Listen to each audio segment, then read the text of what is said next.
हे परमपिता परमेश्वर के प्यारे आत्माओं, परमपिता परमेश्वर के आशीष, स्नेह, आशीर्वाद हमेशा आपके ऊपर बना रहे, इस कामना के साथ आज का मैं ये टॉपिक स्टार्ट करता हूँ। आज का जो टॉपिक है, जो अध्याय है, वो है सेंट जॉन का अध्याय नंबर 14, जो इस तरह से शुरू होता है कि तुम्हारा मन व्याकुल ना हो, तुम परमेश्वर पर विश्वास रखते हो, मुझ पर भी विश्वास रखो। इसके साथ आज का हम ये टॉपिक को स्टार्ट करेंगे। हाँ, इस वीडियो में ये पूरा का पूरा अध्याय तो कवर नहीं होगा, जहां तक होगा उससे आगे का फिर अगले वीडियो में मैं पूरा इसको कवर करूंगा। सो यहाँ पे पहला वचन जो है, वचन सार है 14 अध्याय का पहला वचन। इसमें यह कहा गया कि तुम्हारा मन व्याकुल ना हो, तुम परमेश्वर पर विश्वास रखते हो, मुझ पर भी विश्वास रखो। इसका मतलब क्या है? परमेश्वर के ऊपर अगर तुम विश्वास रखते हो तो मुझ पर भी तुम्हें विश्वास रखना है। ये क्यों कहा गया? क्योंकि बाइबल के अंदर ये लिखा हुआ है कि यीशु मसीह जो है वो परम पिता का ही अंश है, उसी का रूप है, उसी का स्वरूप है। अब परम पिता अपने चाहते पुत्र को इस धरती पे भेजा, और जो यीशु हमारे बीच में आए वो कैसे आए? वो हमारे जैसा बन के आए, जो कि जॉन का ही पहला चैप्टर में लिखा है कि the word made flesh and dwelt among अस।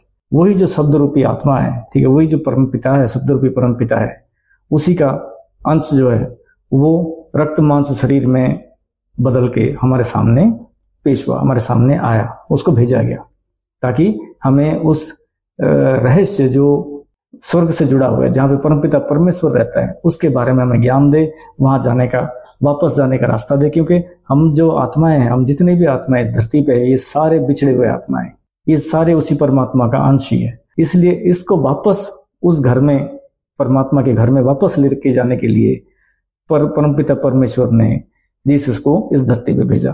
ठीक है, यहां से इसको इस तरह से समझो। इसीलिए जीसस सीधा कहते हैं कि जिन्होंने परमपिता परमेश्वर के ऊपर विश्वास रखते हैं तो मुझ पर भी विश्वास रखो, ताकि मैं आपको गलत रास्ते पे जाने नहीं दूंगा, आपको उसी रास्ते पे लेके जाऊंगा जिस रास्ते से मैं आया हूं और जिस रास्ते पे मैं जाऊंगा। इसके बाद अगले ये मैंने कहा, मेरे पिता के घर में बहुत से निवास स्थान है, यदि ऐसा ना होता तो मैं तुमसे कहता, मैं तुम्हारे लिए स्थान तैयार करने जाता हूं।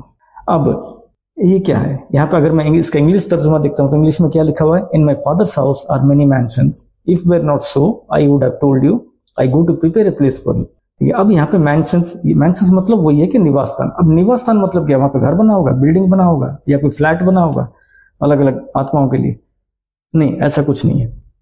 अगर यही चीज हम दूसरे रिलीजन्स में देखते हैं, दूसरे स्क्रिप्चर में देखते हैं, चाहे कोई भी उठाओ, चाहे सनातन का उठाओ, चाहे बुद्धिज्म उठाओ, चाहे जैनिज्म उठाओ, चाहे सिखिज्म उठाओ, जो भी उठाओ, इसमें स्टेजेस बताया गया है कि स्पिरिचुअल जर्नी जब आत्मा शुरू करती है, जब हमारा आत्मा जब उस स्पिरिचुअल जर्नी स्टार्ट करता है, जो रास्ता क्राइस्ट ने बताया, या जो रास्ता बुद्ध ने बताया, या जो रास्ता कृष्ण भगवान ने बताया, या जो रास्ता जैन महावीर ने बताया, तो ये सारे रास्ता, या गुरु नानक देव जी ने बताया, ये सारे रास्ता एक ही तरफ लेके जाता है, और वो लेके जाता है उसी स्टेजेस की तरफ, यानी कि भगवान परमपिता परमेश्वर को मिलने की तरफ। तो ये स्टेजेस है, डिफरेंट स्टेजेस है, जिसको यहाँ पे मेंशन कहा गया, निवास स्थान कहा गया। यहाँ पे कोई निवास स्थान मतलब यहाँ पे कोई ईंट पत्थर का बना हुआ कोई घर नहीं है, ना कोई बिल्डिंग है, ना कोई फ्लैट है।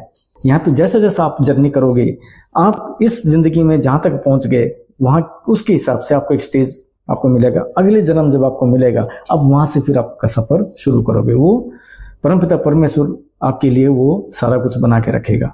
हम अपने पास्ट को भूल चुके हैं, हमारे पास्ट लाइफ में क्या थे क्या नहीं थे, कितने जन्म के बाद ये जन्म हमें मिला, ये भी नहीं पता, हमें कुछ नहीं पता। पर जब हम उस रास्ते में चल पड़ेंगे, उस रास्ते में जब जाना शुरू हो जाएगा, आत्मा जब सफर शुरू करेगा, तब वो सारी चीजें हमें पता भी चलेगा, और हम किस जगह पे हैं, कहाँ से आगे चले जाएंगे, या इसी लाइफ में हम उस निर्वाण को प्राप्ति कर पाएंगे, या निर्वाण बोलो, या आप उसको ये बोलो कि यहाँ से इस जन्म मृत्यु के चुंगल से निकल जाना, ठीक है, निकल के परमात्मा के साथ मिलके एक हो जाना। ठीक है, ये भी मुमकिन है। कुछ जिंदगियां ऐसी हैं जो जिंदगियां अपने फाइनल स्टेज में है, वो इसके बाद हो सकता है वो कभी पैदा ही ना हो, वो परमात्मा के साथ ही मिलन हो जाए उनका, और उसी में वो मिल जाए, एक ही हो जाए परमात्मा के साथ। सो यहाँ पे क्राइस्ट ने यही भरोसा दे रहे हैं कि अगर तुम्हारा मन व्याकुल है तो चिंता ना करो, परमात्मा को विश्वास रखते हो परमात्मा के ऊपर, तो मुझ पे भी रखो, ताकि मैं तुम्हें उसी जगह पे ले जाऊंगा जहां मैं रहता हूं। उसके बाद क्या कहा?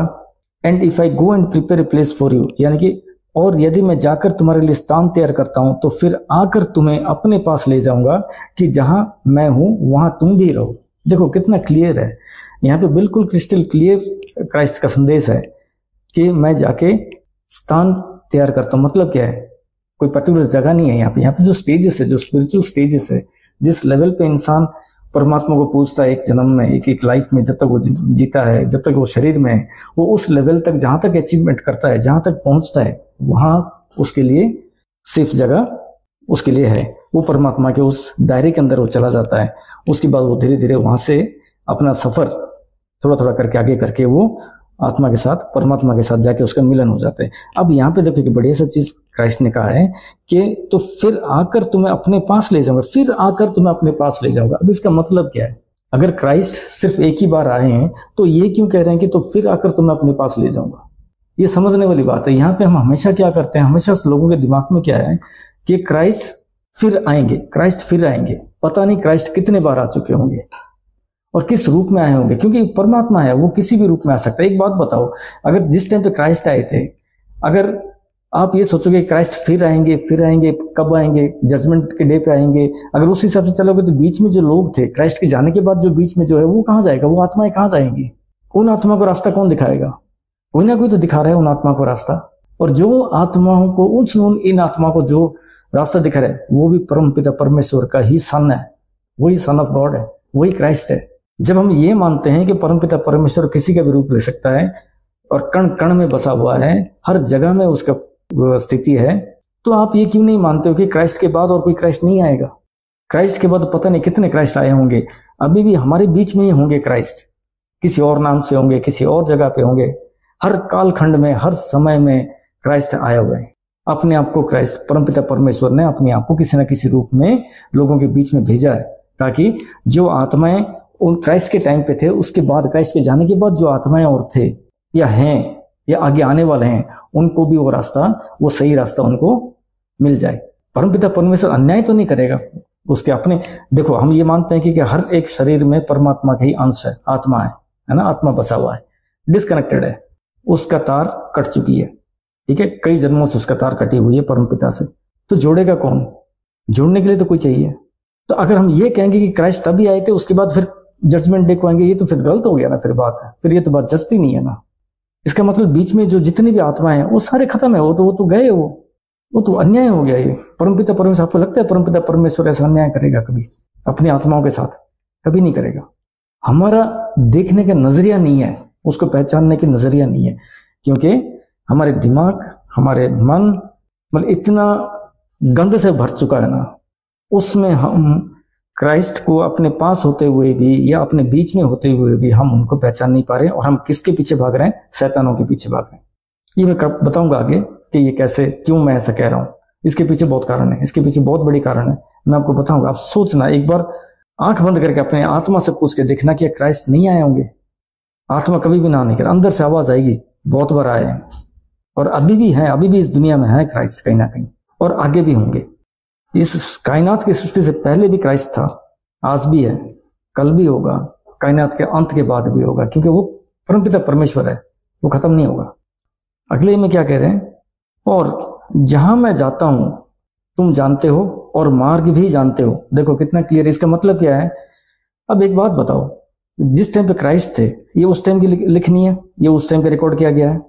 और जहां मैं जाता हूं तुम जानते हो और मार्ग भी जानते हो। इसका मतलब क्या है? जिस टाइम पे वो थे कि सिर्फ उन्हीं को पता था कि भी ये कहां से कहां जाते हैं, कहां से आए थे और जाने का रास्ता क्या है। इसका मतलब क्या है? जिनको उन्होंने, क्राइस्ट ने अपने तरफ से जिनके आंखें अंदरूनी सफर, जो आत्मा की सफर है, जिनका खोल दिया उन्होंने, वो क्राइस्ट के साथ एक होके उस सफर को उन्होंने एक्सपीरियंस किया। इसलिए उनके सामने क्राइस्ट कह रहे हैं कि और जहां मैं जाता हूं तुम जानते हो, मार्ग भी जानते हो। ये उनके लिए है, ये जो लाइन है ये उनके लिए, जिनके अंदर उन्हें सफर, आत्मा की सफर परमात्मा की तरफ शुरू हो गया था, उस रास्ते में चलना शुरू कर दिए थे उन्होंने, और वो अंदरूनी उन चीजों को एक्सपीरियंस करते थे। ये उनके लिए ये क्राइस्ट ने कहा था। उसी टाइम पे थॉमस ने क्या कहा? हे प्रभु, हम नहीं जानते कि तू कहां जाता है, फिर हम मार्ग को कैसे जान सकते हैं? इसका मतलब क्या है? थॉमस भी उनके बीच में ही था, लेकिन थॉमस का सफर शुरू नहीं हुआ था। अगर थॉमस का सफर शुरू हो जाता ना तो ये सवाल नहीं करता। अब ये सफर कैसे शुरू करना है, सफर शुरू करने का तरीका क्या है, ये सारी चीजें बाइबल में जीसस क्राइस्ट ने बहुत अच्छी तरह बहुत क्लियरली समझाया हुआ है। हमें उनको लिंक करना पड़ेगा, जब तक हम लिंक नहीं करेंगे तब तक हम इनको पकड़ नहीं पाएंगे। दूसरी बात है, अब देखो यहाँ पे एक सवाल और आता है, क्राइस्ट ने जिन लोगों का सफर शुरू कर दिया था उनमें से थॉमस भी था, लेकिन थॉमस का सफर शुरू नहीं हुआ। उस टाइम पे क्राइस्ट फिजिकल प्रेजेंस भी था क्राइस्ट का, ठीक है, वो परमात्मा परमपिता परमेश्वर थे, पर लेकिन एक फिजिकल फॉर्म में थे, जो लोगों के साथ मिलते थे, लोगों के सामने बात करते थे, लोगों को सीधा सीधा समझाते थे और उनको वो एक्सपीरियंस कराते थे। उनके जाने के बाद इसका मतलब क्या है कि हमें अगर उस रास्ते को एक्सपीरियंस करना है, उस चीज को एक्सपीरियंस करना है, परमपिता परमेश्वर के हेवन तक अगर जाना है, स्वर्ग तक अगर हमें सफर पूरा करना है, तय करना है, तो हमें भी कोई ना कोई जीता जगता क्राइस्ट ही चाहिए, जो कि हमें हमारा जो आत्मा है, आत्मा की सफर को शुरू करा सके।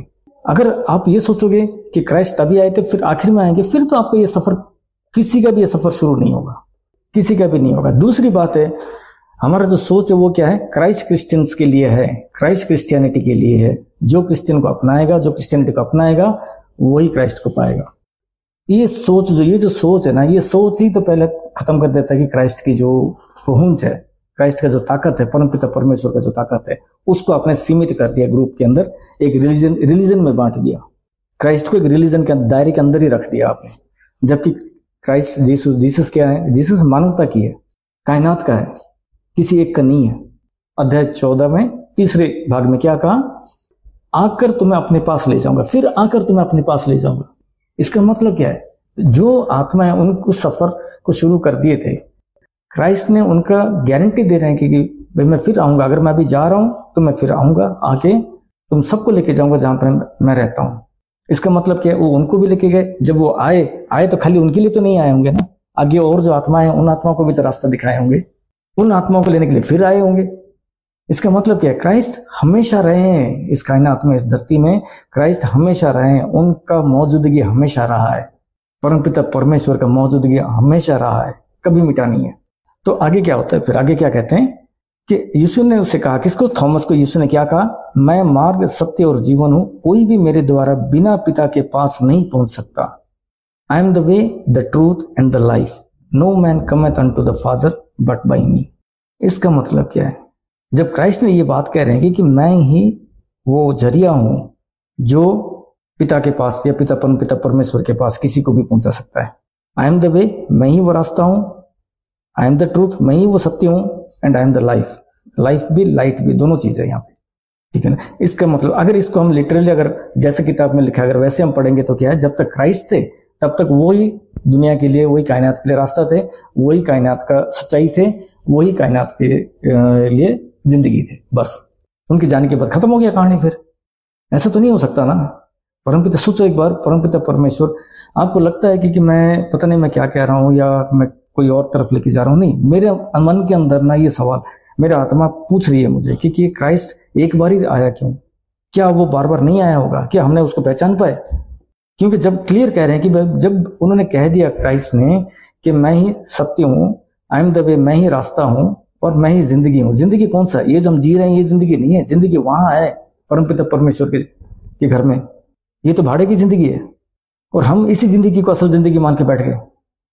भाड़े की जिंदगी, भाड़े का शरीर, ये शरीर आज है कल खत्म हो जाएगा, पर इस शरीर के अंदर जो पिता परमेश्वर का अंश है वो कभी नहीं मरता, वो कभी नहीं मरता है। वो जब तक वापस जाके मिलन उसका नहीं होगा तब तक वो नहीं मरेगा, उसका मौत ही नहीं है। वो मिलने के बाद तो और व्यापक हो गया, वो और व्यापक हो गया। तो अब ये चीज, इससे ये समझ में आ रहा है कि क्राइस्ट सिर्फ उसी टाइम नहीं है, क्राइस्ट उसके बाद भी आए हुए हैं, बहुत बार आए हुए हैं, और उसको हमने पहचानने में कहीं ना कहीं या तो चूक गए, जिन्होंने पहचाना, वो ऐसा नहीं है कि किसी को बिना अपना पहचान देके चले गए, नहीं, जिन्होंने उनको पहचाना, जिन्होंने उनको समझ गए, वो उन आत्माओं के लिए फिर लेने उनको आए, फिर नए आत्माओं को तैयार किया, फिर ये चलता रहता है, ये साइकिल चल रहा है, ये साइकिल कभी खत्म नहीं होगा, कभी खत्म ना होने वाला साइकिल है, ठीक है। अब यहाँ पे जो इन्होंने बात कही कि मैं ही रास्ता हूं, मैं ही सत्य हूं और मैं ही जिंदगी हूं, अब इसके ऊपर अगर मैं सेंट जॉन का ही इसी अध्याय का अगर 24वां जो वर्ष है, अगर वो मैं लिंक करता हूं यहाँ पे कि God is a spirit and that worship him must worship him in spirit and in truth. परमेश्वर आत्मा है, जो कि उसकी उपासना करते हैं उन्हें आत्मा और सत्य से उपासना करनी चाहिए। यानी कि ये जो वर्ष है ना, ये जो वचन है, ये जो यहाँ पे जो वचन लिखी गई है, ये उस सफर को शुरू करने का वचन है। वो सफर कैसे शुरू होगा इसके अंदर हिंट है। प्रभु पिता परमेश्वर जो है वो एक आत्मा है, हम उसका अंश है। तो जब एक अंश दूसरे अंश में उसका जो मूल अंश है उसके साथ अगर जाके मिलेगा तो उसी रूप में जाना पड़ेगा उसको, मानते हो ना। अगर मैं पानी के बूंद को अगर मैं पानी के बूंद से मिलाऊंगा तभी वो मिलेगा, पानी के बूंद को किसी और बूंद से मिलाऊंगा तो वो अलग दिखेगा, मिलन नहीं होगा। तो यहाँ पे जब क्राइस्ट ये कह रहे हैं कि परमपिता परमेश्वर जो है ही इज इन स्पिरिट, वो जब एक आत्मा है, परमात्मा है और हम उसका अंश है, तो हमें आत्मा स्वरूप हमारा आत्मा ही जाके उनके साथ मिलन कर पाएगा, ना कि ये शरीर। ये शरीर की उतनी औकात नहीं है कि ये शरीर के साथ जाके आप परमात्मा के साथ मिल लोगे, सवाल ही नहीं है। तो आपको आत्मा बन के ही जाना पड़ेगा, आत्मा बन के ही पूजना पड़ेगा, आत्मा बन के ही आपका सफर शुरू करोगे उस परमपिता परमेश्वर के घर की तरफ, तब जाके आपकी मिलन होगी। तब ये कहां से शुरू होगा, कैसे शुरू होगा? अब अगर ये बात को अगर मैं कहूं, ये बाहर इसका सफर नहीं है, आपके शरीर से बाहर जो हम देख रहे हैं, इस दुनिया में दिख रहे हैं, ये तो नाश्वर है। यहां से कौन सा सफर शुरू होगा? कोई सफर शुरू नहीं होगा। जो सफर शुरू होगा, जो कभी खत्म ना होने वाला चीज है, वो है आपके अंदर। वो अंदर से वो सफर शुरू होगा, क्योंकि आत्मा आपका शरीर के अंदर है। वो अंदर से ही वो जर्नी शुरू करेगा, शुरू करके उस परमपिता परमेश्वर के साथ जाके मिलन करेगा। और इसको शुरू करने का तरीका भी इसी बाइबल के अंदर है। इस बाइबल के अंदर जीसस क्राइस्ट ने बहुत सुंदर तरीके से समझाया हुआ है कि कैसे चलेगा। वो वर्सेस अलग है, वो मैं किसी और वीडियो में वो वर्सेस को उठाऊंगा। वो सफर कैसे शुरू करना है, क्या करने से सफर शुरू होगा, और हमारा पहला कोशिश क्या होना चाहिए। अब इससे आगे वो और भी क्लैरिटी पे कह रहे हैं, और भी गारंटी दे रहे हैं अपने डिसाइपल्स को, जो डिसाइपल्स जो उनके पास बैठे थे साथ में, उनको कह रहे हैं कि यदि तुमने मुझे जाना होता तो मेरे पिता को भी जानते, और अब से तुम उसे जानते हो और उसे देख चुके हो। ये जो लाइन है ये थॉमस के लिए नहीं है, क्योंकि थॉमस का सफर शुरू नहीं हुआ, उसको ये समझ में नहीं आएगा। पर बाकी जो थे वहां पे, उनमें से जिनका सफर शुरू हो गया था, वो इस चीज को भली भांति समझ गए। यहाँ पे जो कहा ना, यदि तुमने मुझे जाना है, मुझे जाना है मतलब क्या है? क्राइस्ट को जाना है। अब क्राइस्ट को जानने का मतलब क्या है? क्या उनका फिजिकल फॉर्म को तो सारे देख रहे हैं, सारे जान रहे हैं। इसका मतलब क्या? सारों को आंखें खुल गई थी, सारों का अंदर का सफर शुरू हो गया, हो जाना चाहिए। अभी यहाँ पे जो वो कह रहे हैं ना, यदि तुमने मुझे जाना है, मुझे जाना है, जाना मुझे, यहाँ पे मुझे कौन है? यहाँ पे मुझे क्राइस्ट ने, वो परम पिता परमेश्वर स्वरूप जो आत्मा है, जो परमात्मा है, जिनको उनके डिसाइपल्स ने आत्मा की नजर से ही उनको दर्शन किया, उनका रेडिएंट फॉर्म को दर्शन किया, ये वो है। ये उस जीसस की बात कर रहे हैं जो वो एक्चुअल है, जो परमपिता परमेश्वर है। तो मेरे पिता को भी जानते हो, इसका मतलब क्या है? क्योंकि वो खुद ही पिता है, पिता का अंश है। परमपिता परमेश्वर तो खुद ही है। इसका मतलब क्या है? यहाँ पे उनका शारीरिक दर्शन या फिजिकल दर्शन का कोई बात नहीं हो रही है, यहाँ पे हो रही है अंदरूनी बात। यहाँ पे वो अंदरूनी बात हो रही है, वो स्पिरिचुअल बात हो रही है। मैंने इसलिए मेरे पहले वाले वीडियोस में भी मैंने कहा हूं कि बाइबल एक सिंपल चीज नहीं, सिंपल किताब नहीं है कि इसको पढ़ लिया और जो लिखा है उसको समझ ले, नहीं। बाइबल शुरुआत से लेके आखिर तक जो भी जितने भी वचन सारे इसमें, सारों के पीछे कोई ना कोई स्पिरिचुअल के साथ ही जुड़ा हुआ है, अध्यात्म के साथ जुड़ा हुआ है। लेकिन हम लोगों ने उसके पीछे ना जाके दूसरे रास्ते पकड़ लिए। जो हम ऐसे रास्ते पकड़े हैं जिसमें हम अपने फायदे देख रहे हैं, अपना फायदा देख रहे हैं, कुछ ना कुछ मांगते रहते हैं, हमेशा कुछ ना कुछ मांगते रहते हैं। अब इसमें आगे और उन्होंने क्या कहा? और अब से तुम उसे जानते हो और उसे देख चुके हो। किसे? क्राइस्ट किसको कह रहे हैं? जब क्राइस्ट ने कह दी यदि तुमने मुझे जाना है तो तुम उसे भी देख चुके हो, उसको भी जानते हो। तो यहाँ पे वो कौन है? वो खुद है, वही परमपिता परमेश्वर है। एक लाइन में सारा कुछ उन्होंने क्लियर कर दिया। ये उनको इशारा था जिन्होंने अंदरूनी उनका दर्शन कर चुके थे। उनका जो रेडिएंट फॉर्म है, जो परमपिता परमेश्वर का जो आकार है, जो जिसको हम निराकार कहते हैं, जो भी आप मानो, उनकी दर्शन जिसने वो अंदर कर लिया क्राइस्ट के थ्रू, क्राइस्ट के कहे हुए रास्ते पे चल के, अपना आत्मा को जगा के, उस आत्मा का सफर शुरू करा के उसने उनका दर्शन कर लिया। उनके लिए मैसेज है, क्लियर मैसेज है। तो फिर आगे क्या होता है? वहां पे फिलिप्स जो थे, एक चेला थे, उन्होंने उनसे क्या कहा? हे प्रभु, हमें पिता को दिखा दो तो हमें यही पर्याप्त होगा। इसका मतलब ये भी थॉमस के तरह ही है, इनका भी सफर शुरू नहीं हुआ, इसलिए उस चीज को समझ नहीं पाए। और भी तो डिसाइपल्स थे, वो भी तो पूछ सकते थे। उनमें से वहां पे कुछ ऐसे डिसाइपल्स थे जिनका सफर शुरू हो चुका था, जिन्होंने यीशु को अंदर दर्शन कर चुके थे, परमपिता को समझ चुके थे।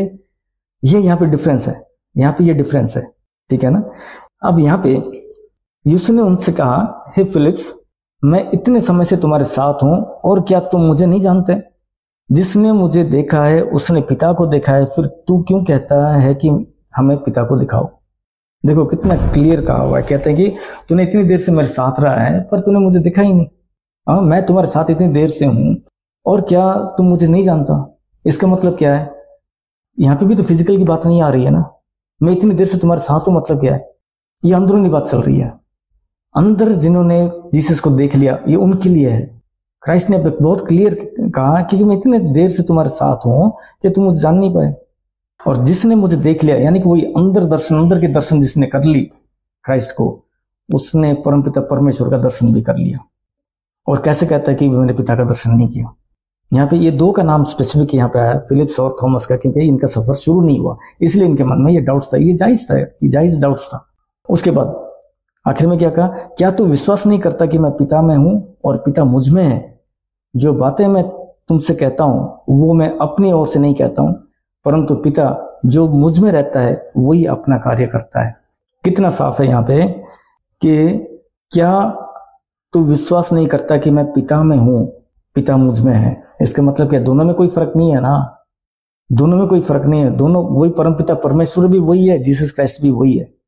ठीक है। और उन्होंने क्या कहा? जो मैं कह रहा हूं वो मैं नहीं कह रहा हूं, मेरे अंदर जो परमपिता है वो कहलवा रहा है। यानी कि यहाँ पे जीसस क्राइस्ट ने फिजिकल चीज को भी खत्म कर दिया। बोले जिस टाइम पे उन्होंने जो उपदेश चेलों को दिया है, लोगों को सुनाया है, जो भी कराना, उनका क्लियर है कि ये मैं नहीं कर रहा हूं, मेरे अंदर जो परमपिता परमेश्वर है वो कर रहा है। अब सवाल उठता है मिरेकल्स का। बाइबल में मिरेकल्स की कहानियां भरी पड़ी है। अब मेरा सवाल आप लोगों से है, क्राइस्ट ने मिरेकल्स किया या परमपिता परमेश्वर ने किया? यहां पे क्लियर है। अगर मैं इस वर्स को अगर बोलता हूं कि जहां पे क्राइस्ट ने खुद कह रहे हैं परंतु पिता जो मुझ में रहता है वही अपने कार्य करता है, इसका मतलब क्या है? क्राइस्ट ने कोई भी मिरेकल नहीं किया जानबूझ के। जब वो फिजिकल फॉर्म में थे तब उन्होंने कोई भी मिरेकल्स अपनी तरफ से अपनी इच्छा से नहीं की। जो भी मिरेकल्स हुआ, जो कुछ भी हुआ, वो परमपिता परमेश्वर जो उनके अंदर है उसने करा। लेकिन हम लोग क्या करते हैं?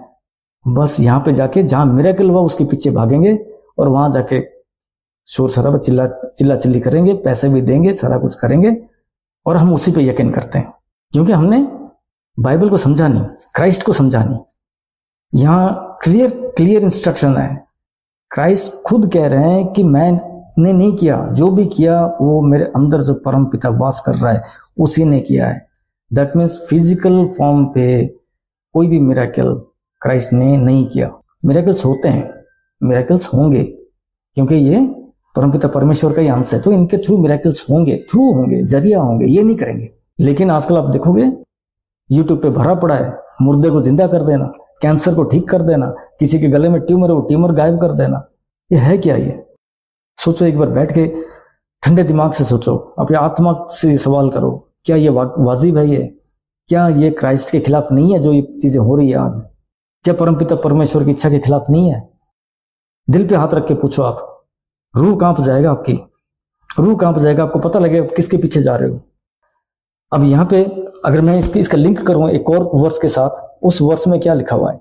उस वर्स में लिखा हुआ है कि beware of false prophets. Matthew के चैप्टर में लिखा हुआ है 7वां अध्याय 15 नंबर वचन में। उसमें क्या लिखा हुआ है कि बिवेयर ऑफ फॉल्स प्रॉफिट्स, झूठे प्रॉफिट्स से बच के रहो, सावधान रहो, जो भेड़ों के भेष में आएंगे, आपके बीच में आएंगे, परमपिता परमेश्वर का नाम लेके आएंगे, जीसस का नाम लेके आएंगे और तुमको लूटेंगे। और आज वही हो रहा है, आज हर जगह पे वही हो रहा है।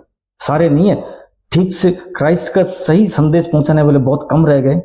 और ये जो क्राइस्ट का वचन है, भेड़िया वाली वचन जो है, ये इनकी भरमार हो गई, इनकी भरमार है। और इनके चुंगल में तुम सारे फंसे पड़े हो, मैक्सिमम लोग फंसे पड़े हैं इनके चुंगल में। जीसस ने खुली शब्दों में इनके बारे में कहा है कि ये भेड़िए हैं, मेरा ही नाम लेंगे, आएंगे, मिरेकल्स करेंगे, अद्भुत कार्यों दिखाएंगे, आपके सामने करते हुए दिखाएंगे। आप इनके बहकामे में आ जाओगे, आके आप अपना परमपिता परमेश्वर के घर का सफर छोड़ के आप शैतान के घर के सफर की तरफ मुड़ जाओगे। आप आज ये जो कर रहे हो, इन लोगों को जो सुन रहे हो, इन लोगों के पास जाके मिरेकल्स का आप जो उम्मीद करते हो और आपका शरीर ठीक हो जाए, आपका बीमारी ठीक हो जाए, ये बहुत गलत कर रहे हो आप। ये आप परमपिता परमेश्वर की तरफ नहीं जा रहे हो, आप जा रहे हो शैतान के रास्ता पकड़ चुके हो। वहां से निकलना मुश्किल हो जाएगा। पता नहीं कितने जन्मों तक तुम घिरे रहोगे उसके अंदर, निकल नहीं पाओगे। इतना आसान नहीं है, इसको समझो। सेंट जॉन का 14 नंबर अध्याय में जो चीजें कही गई है ना, बहुत आध्यात्मिक मीनिंग है इसके अंदर। आप आंख बंद करके किसी के पीछे ना जाओ, इन सारी चीजों को दिमाग में रखो, इन सारी चीजों को समझो। जो सही मायने में आपको परमपिता परमेश्वर के रास्ते पे, घर के जो रास्ता जाता है, घर के तरफ जो रास्ता जाता है, उस रास्ते में चलने लायक बना दे, उसके पीछे जाओ। वो कोई भी हो, उस जरूरी नहीं कि उसका नाम क्राइस्ट ही होगा, वो कोई भी हो सकता है। और वो ये नहीं कहेगा आपको मेरा एक नया रिलीजन शुरू कर रहा हूं, तो मेरे रिलीजन में आएगा तो मैं तेरे को रास्ता दिखाऊंगा, नहीं कहेगा वो। क्राइस्ट ने नहीं कहा था ये बात। ना क्राइस्ट क्रिश्चियन थे, ना क्राइस्ट ने क्रिश्चियनिटी को शुरू करी, नहीं करी। इसलिए मैं कहता हूं क्राइस्ट को लिमिट ना करो। क्राइस्ट मानवता के लिए, कायनात के लिए। इस वीडियो को लेकर जो भी आपके मन में है, आप जरूर कमेंट में डालिए, लिखिए। अगर कोई डाउट है, या कोशिश करूंगा मैं उसका आंसर आपको दे सकूं। मेरे अगले वीडियो में मैं प्रभु यीशु का प्रेयर को लेके क्या उनका संदेश था, उसके बारे में मैं वीडियो बनाऊंगा। और उसके अंदर वो सफर, आत्मा के सफर परमात्मा की तरफ कैसे करना है और प्रार्थना कैसे करनी है, ये सारी चीजें उसके अंदर मैं डिस्कस करूंगा।